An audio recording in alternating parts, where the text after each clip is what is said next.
उन्होंने जब उनकी शहादत हुई तो मेरे भी आंसू छलक पड़े, मेरे बच्चों के आंसू छलक पड़े, मेरी पत्नी के आंसू छलक पड़े।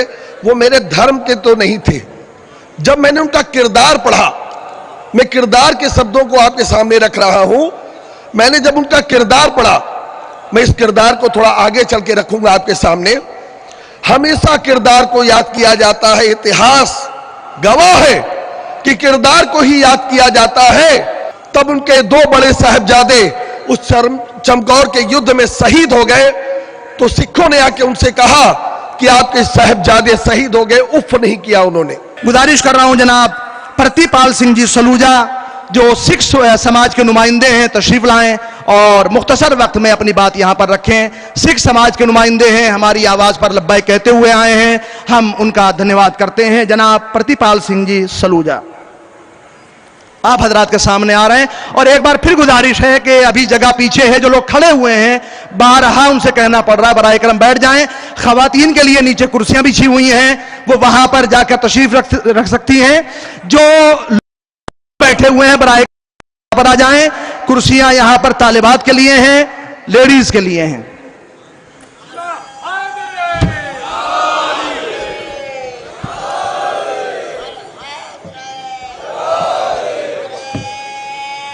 सभी को वाहिगुरु जी का खालसा, वाहिगुरु जी की फतेह। ये जो शब्द है ये हमारे गुरु के द्वारा मिला है हमको, तो हम लोग शुरुआत इसी से ही करते हैं। मैं यहाँ बैठा हूँ, बड़ा खुशनसीब हूँ।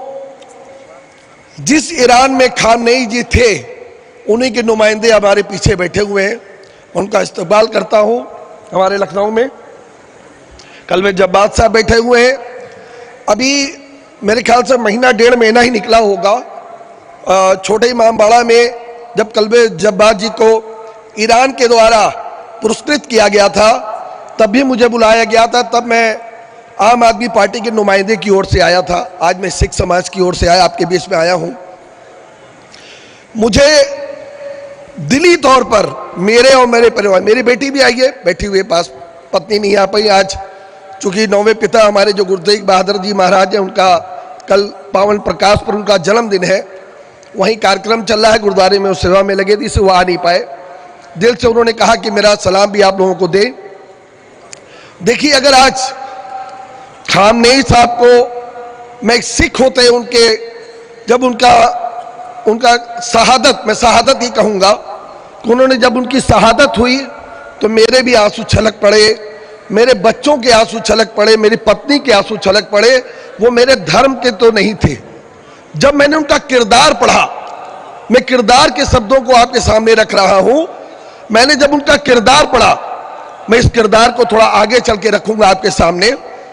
हमेशा किरदार को याद किया जाता है, इतिहास गवाह है कि किरदार को ही याद किया जाता है। अगर राजा श्री रामचंद्र जी को आज हिंदू भाई याद करते हैं तो उनके किरदार के तौर पर उनको याद करते हैं। जब पिता ने कहा कि 14 साल का तुमको वनवास करना पड़ेगा तो उन्होंने उफ नहीं की, वो 14 साल वनवास पे निकल पड़े। उनके भाई लक्ष्मण जी को याद किया जाता है कि अपने भाई के साथ निकल पड़े। उनकी पत्नी सीता जी को याद किया जाता है, उनके किरदार के तौर पर अपने पति के साथ उस जंगल में चले गए जो राजा थे। साहिब श्री गुरु गोविंद सिंह जी महाराज जब चमकौर का युद्ध चल रहा था तब उनके दो बड़े साहबजादे उस चमकौर के युद्ध में शहीद हो गए तो सिखों ने आके उनसे कहा कि आपके साहबजादे शहीद हो गए, उफ नहीं किया उन्होंने, क्योंकि वो इंसानियत के लिए वो शहीद हुए थे। तो सिखों ने कहा कि उनके ऊपर चादर दे दी जाए, आप चलिए चादर दी जाए उनके ऊपर। तो गुरु साहब ने, जो गुरु गोविंद सिंह जी जो हमारे 10वें गुरु, उन्होंने क्या कहा पता आपको? उन्होंने कहा अगर चादरें हैं तो सब के लिए हो, खाली मेरे पुत्र के लिए नहीं। उन्होंने एक शब्द वहां कहा, चार मुए तो क्या हुए, जीवत कई हजार। कि उन्होंने कहा चार मेरे पुत्र, जो एक चमकौर में 2 शहीद हो गए थे, 2 दूसरी जगह शहीद हो गए, तो उन्होंने कहा चार मरे तो क्या हुआ, जीवत कई हजार, सारे हमारे पुत्र हैं। वो एक किरदार था जिसको हम लोग आज याद करते हैं। जब कश्मीर के पंडित वो सामने से नहीं आ रही है, मुझे दुख हो रहा है, क्योंकि ये खामनेई साहब हमारे देश के, हमारे हिंदुस्तान के बहुत अच्छे मित्र जाने जाते हैं। जब मैंने इनके बारे में पढ़ा, जब मैंने उनके किरदार को जाना, जब मैंने पढ़ना शुरू किया, तो मुझे पता चला कि रुपीज में हमको वो कच्चा तेल दिया करते थे।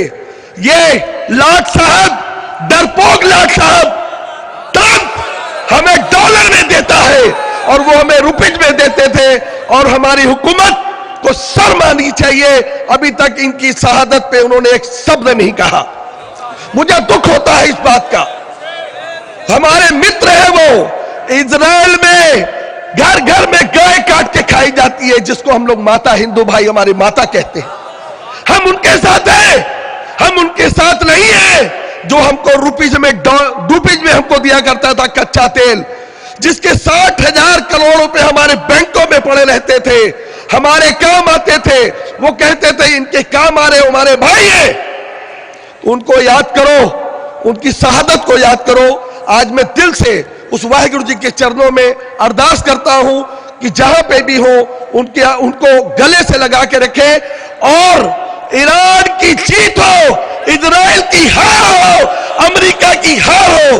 वाहिगुरु जी का खालसा, वाहिगुरु जी की फतेह।